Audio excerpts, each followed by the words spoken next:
खेल तो बहुत सा खेल है सर। चू कित कित भी खेल है।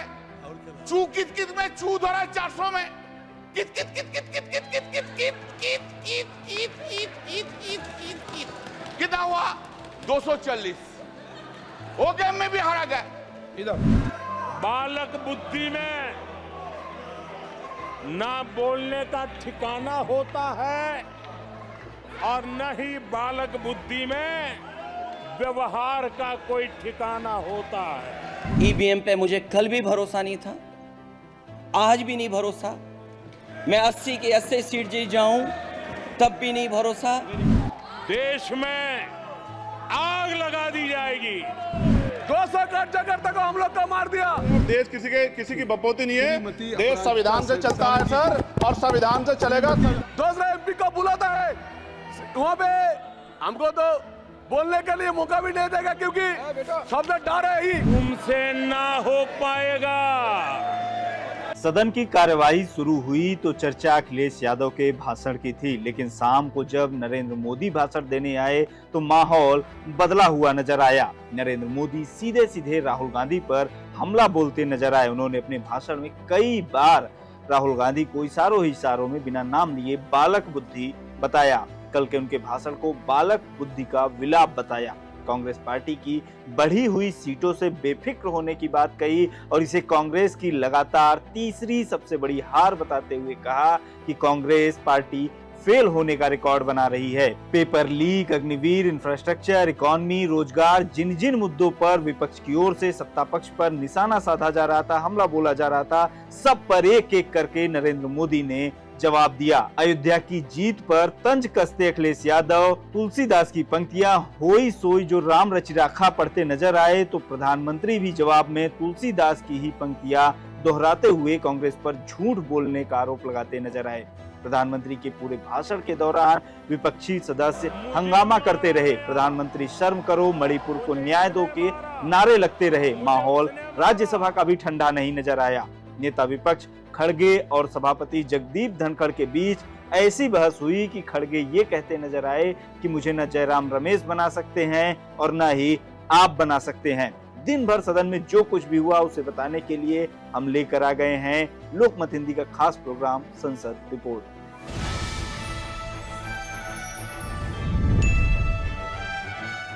दिन की शुरुआत हुई एनडीए संसदीय दल की बैठक से। इस बैठक में प्रधानमंत्री नरेंद्र मोदी ने एनडीए के सांसदों को अच्छे आचरण की नसीहत दी। संसदीय कार्य मंत्री किरण रिजिजू ने कहा कि राहुल गांधी की भाषा ठीक नहीं थी। उन्होंने ये भी कहा कि पीएम मोदी ने एनडीए सांसदों से कहा है कि संसद में किस तरह से बर्ताव नहीं करना है। इसके बाद सदन की कार्रवाई शुरू हुई तो बांसुरी स्वराज ने लोकसभा में राहुल गांधी के खिलाफ नियम 115 के तहत नोटिस दिया। नियम 115 के तहत किसी सदस्य के भाषण में उन हिस्सों को या उन बातों को चुनौती दी जाती है जिनको लेकर किसी दूसरे सदस्य को डाउट हो, जिस पर संदेह हो या उस पर लगता हो कि ये फैक्ट गलत है, तो उस पर जो है नियम 115 के तहत नोटिस दिया जाता है। राहुल गांधी के बयान से कुछ शब्द रिकॉर्ड से हटाए भी गए। राहुल गांधी ने स्पीकर की इस कार्रवाई पर क्या प्रतिक्रिया दी वो सुन लीजिए। मोदी जी की दुनिया में सच्चाई एक्सपंज हो सकती है, मगर रियलिटी में सच्चाई एक्सपंज नहीं हो सकती है। जो मैंने कहा था, जो मैंने कहना था, मैंने कह दिया, वो सच्चाई है। और एक्सपंज करें, जितना करना है करें, सच्चाई सच्चाई होती है। इस पूरे मसले पर राहुल गांधी ने स्पीकर को एक चिट्ठी भी लिखी। लोकसभा की कार्रवाई शुरू हुई तो स्पीकर ओम बिरला ने सपा अध्यक्ष कन्नौज से सांसद अखिलेश यादव को बोलने के लिए आमंत्रित किया। अखिलेश यादव ने बोलना शुरू किया। राहुल गांधी के बयान को एक्सपंज करने पर हंगामा शुरू हो गया। इसी दौरान नारेबाजी के बीच अखिलेश यादव ने बोलना शुरू किया। सभी चुने हुए सदस्यों को बधाई देने के साथ साथ मतदाताओं को भी बधाई देते हुए अखिलेश ने कहा कि सभी मतदाताओं को धन्यवाद जिन्होंने लोकतंत्र को एक तंत्र बनाने से रोक दिया। देश के उन सभी समझदार और ईमानदार मतदाताओं को धन्यवाद जिन्होंने लोकतंत्र को एक तंत्र बनाने से रोका।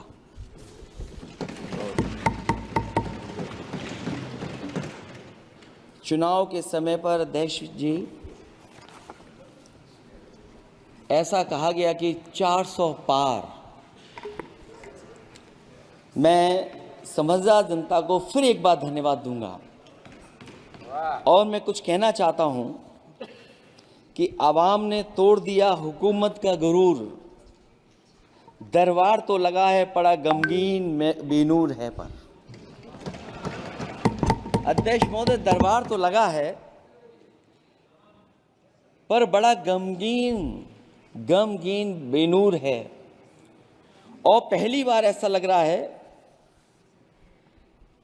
हारी हुई सरकार विराजमान है।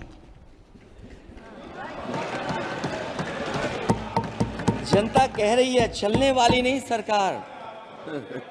अध्यक्ष महोदय, जनता कह रही है चलने वाली नहीं, ये गिरने वाली सरकार है।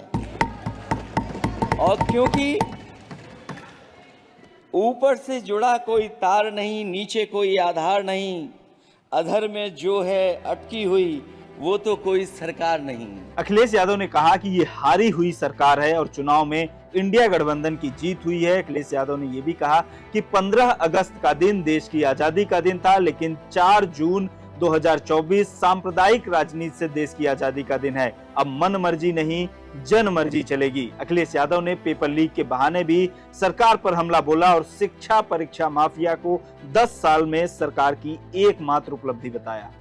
पिछले 10 सालों की उपलब्धि बस इतनी रही कि एक शिक्षा परीक्षा माफिया का जन्म हुआ।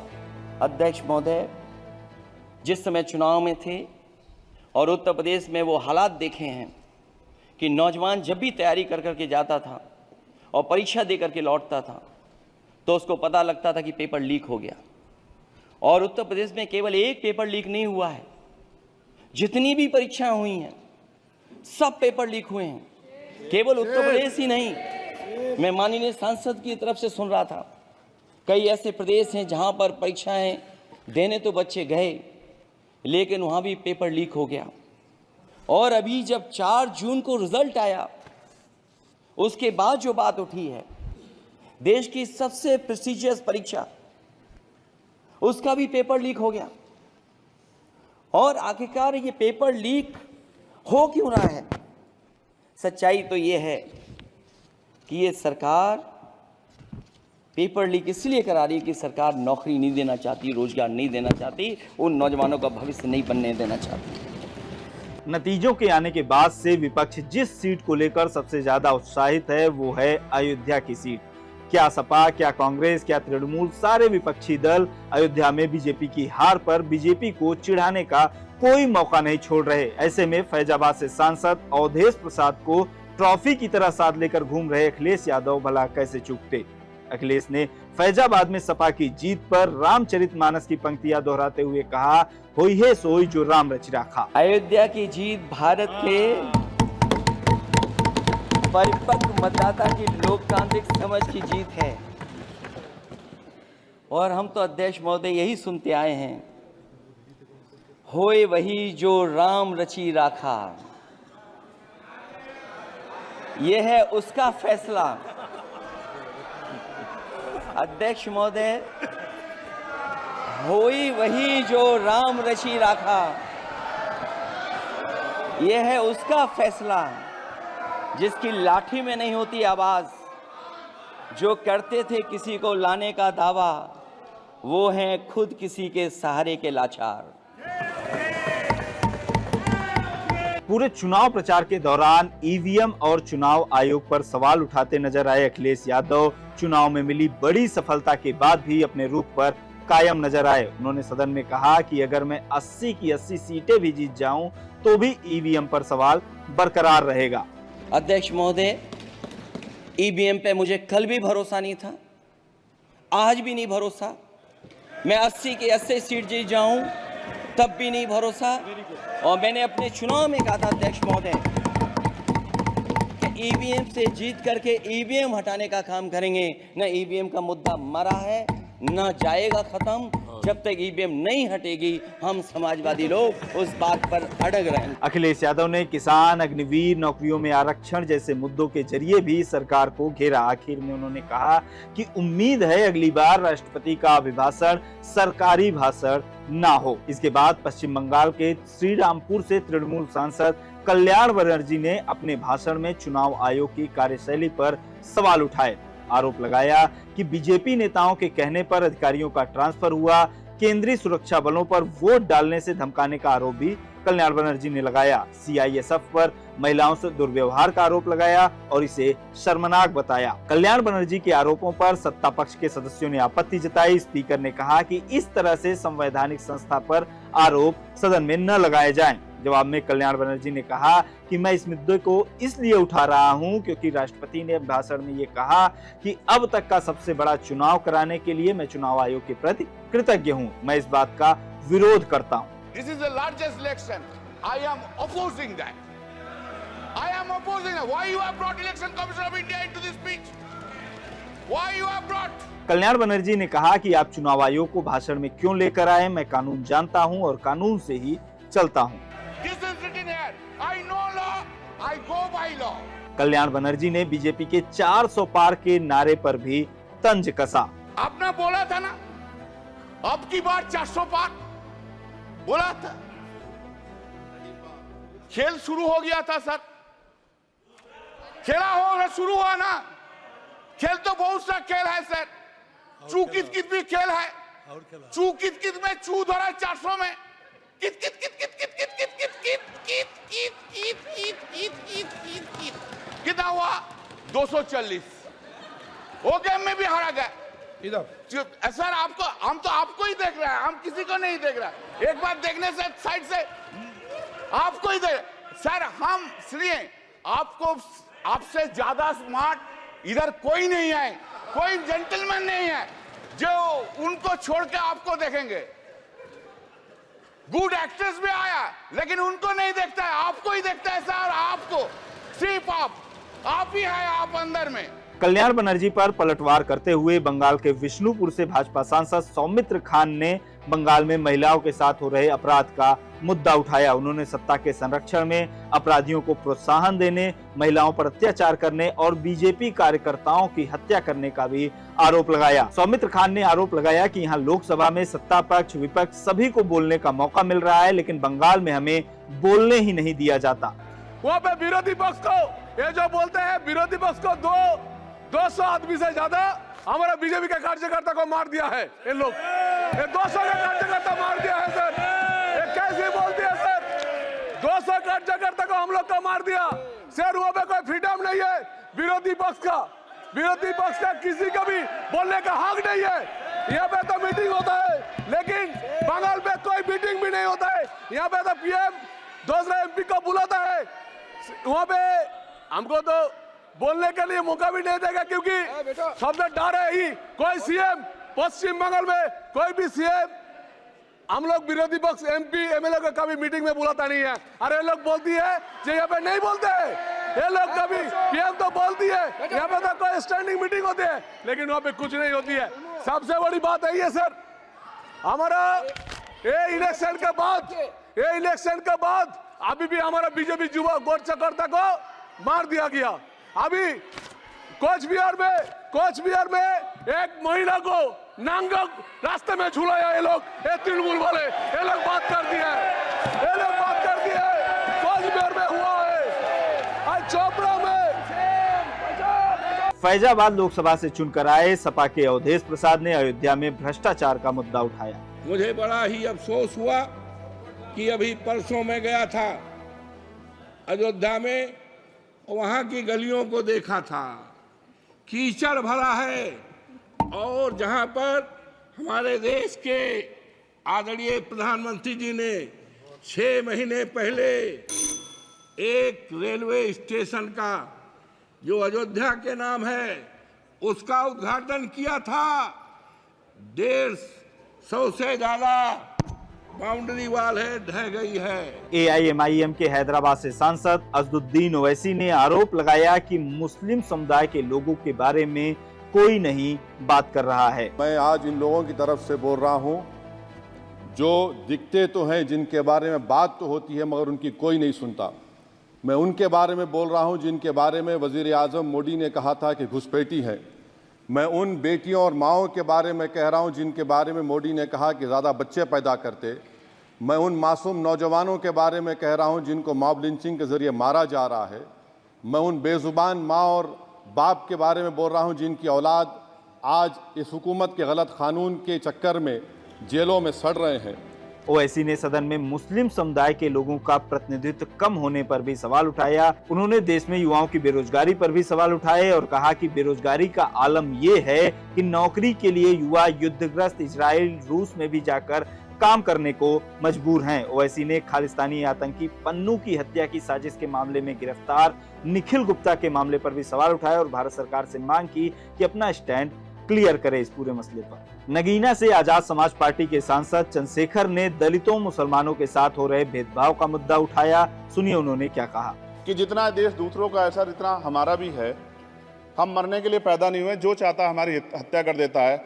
मूछे रखने पे, घोड़ी पे बैठने पे, मटकी छूने पे हमारी हत्या हो रही है। क्या बदला है सर? 70 साल बाद भी दलित पिछड़े मुसलमानों पे हिंसा नहीं रुक रही है। सर मेरा आपसे संरक्षण के साथ ये आग्रह है कि इन घटनाओं को रोका जाए और देश किसी की बपोती नहीं है। देश संविधान से चलता है सर, और संविधान से चलेगा। संविधान छेड़खानी बर्दाश्त नहीं की जाएगी सर। और सबसे आखिर में आए प्रधानमंत्री नरेंद्र मोदी।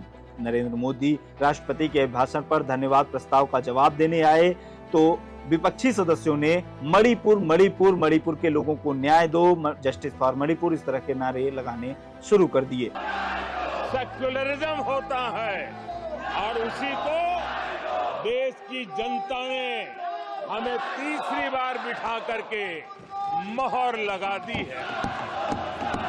स्पीकर ओम बिरला विपक्षी सांसदों पर भड़क गए। स्पीकर ने विपक्षी सांसदों को फटकार लगाई और विपक्ष के नेता से कहा कि आपको 90 मिनट बोलने का मौका दिया गया, आप इतनी बड़ी पार्टी लेकर चल रहे हैं, ऐसे नहीं चलता है, 5 साल ऐसे नहीं चलने दिया जाएगा। प्रधानमंत्री नरेंद्र मोदी ने अपने भाषण में कहा कि हम तुष्टीकरण नहीं संतुष्टीकरण की बात करते हैं।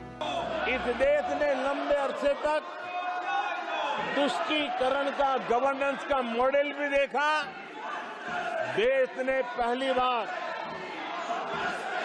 सेक्युलरिज्म का एक पूरा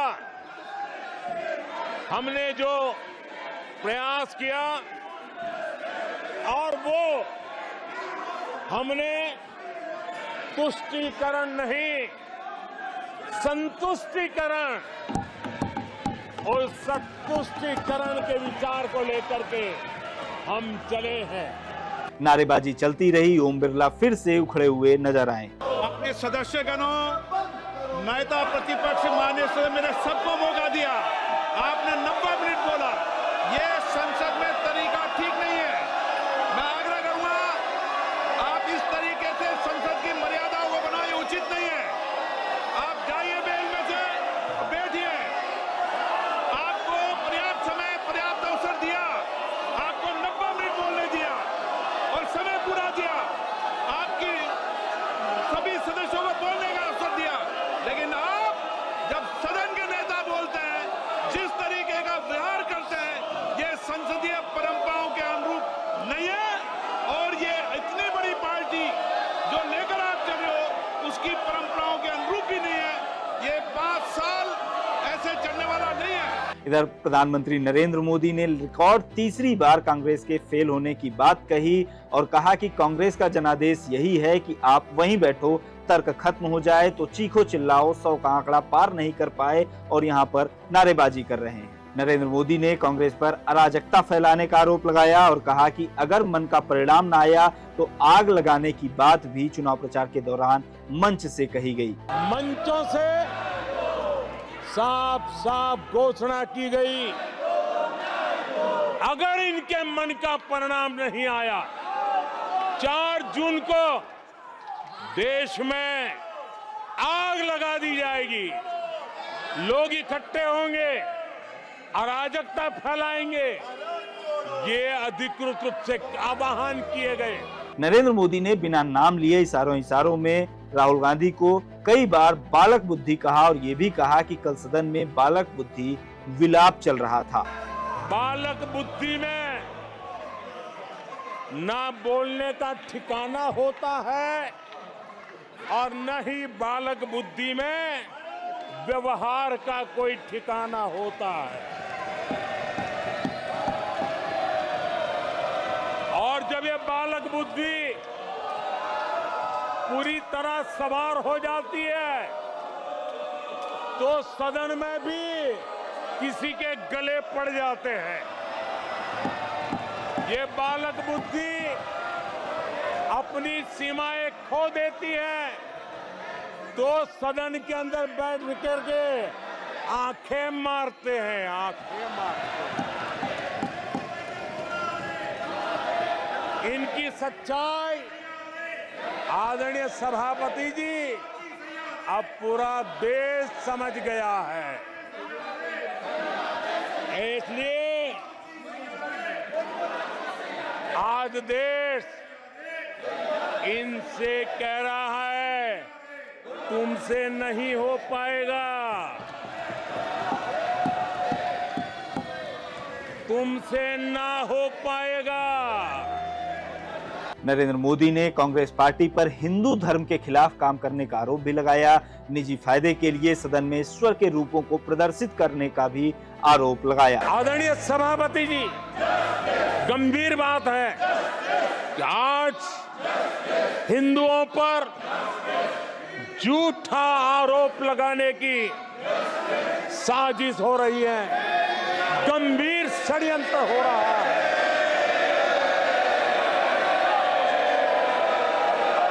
आदरणीय सभापति जी,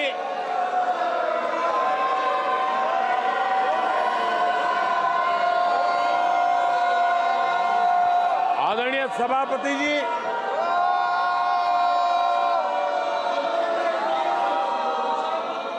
ये कहा गया हिंदू हिंसक होते हैं? ये है आपके संस्कार, ये है आपका चरित्र, ये है आपकी सोच, ये है आपकी नफरत इस देश के हिंदुओं के साथ ये करने में।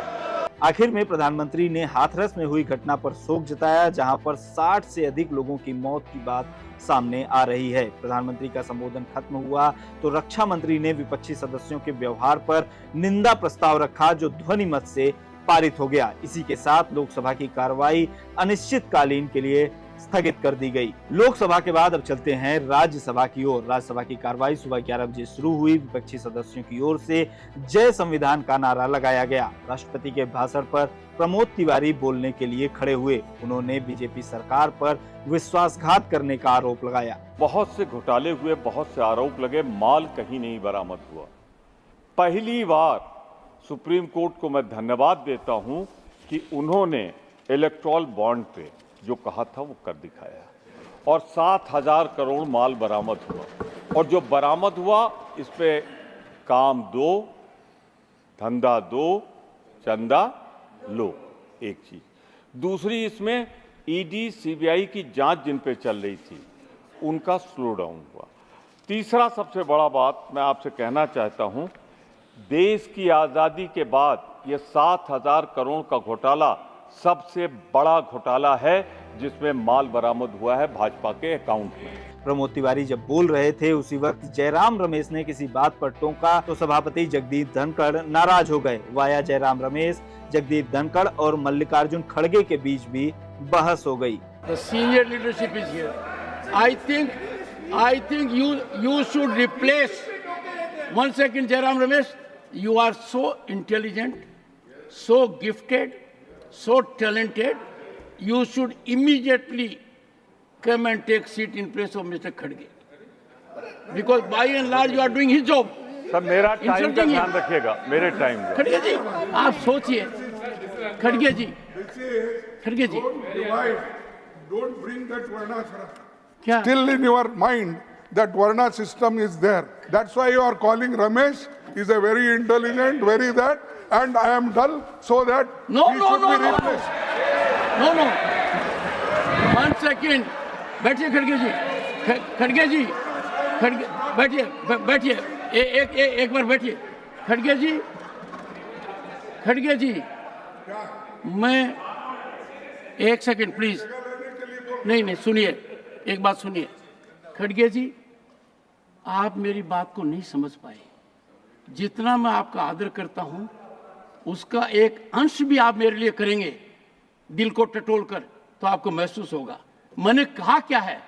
मैंने ये कहा है कि जब सुन तो नहीं रहे आप, जब प्रथम पंक्ति के अंदर आप जैसा व्यक्तित्व है, 56 साल का अनुभव है, उनको भी हर कदम के ऊपर जयराम रमेश टिक्का टिप्पणी करके मदद करना चाहते हैं। अभी देखिए, अभी देखिए, अभी देखिए, अभी देखिए, एक प्रॉब्लम है, एक प्रॉब्लम है जिसको आपको सोल्व करना है। आपको मैंने बहुत अनुरोध किया है। देखिए, मेरे को बनाने वाले यहाँ बैठे हैं, श्रीमती सोनिया गांधी जी। ना रमेश बना सकता है, ना आप बना सकते हैं, जनता ने मुझे बनाया। खड़गे जी, मैं उस स्तर पर नहीं आना चाहता। मेरी बात को ध्यान से सुनिए, मेरी बात को ध्यान से सुनिए। नहीं, सुनिए, नहीं, बैठिए। You cannot every time run down the chair. You cannot every time show disrespect to the chair. आप अचानक खड़े होते हैं और कुछ भी कह देते हैं, मेरी बात को समझते भी नहीं है। संसद रिपोर्ट के इस एपिसोड में फिलहाल इतना ही। इस वीडियो के बारे में आपकी जो भी राय हो कमेंट बॉक्स में हमें जरूर बताएं। बने रहिए लोकमत हिंदी के साथ।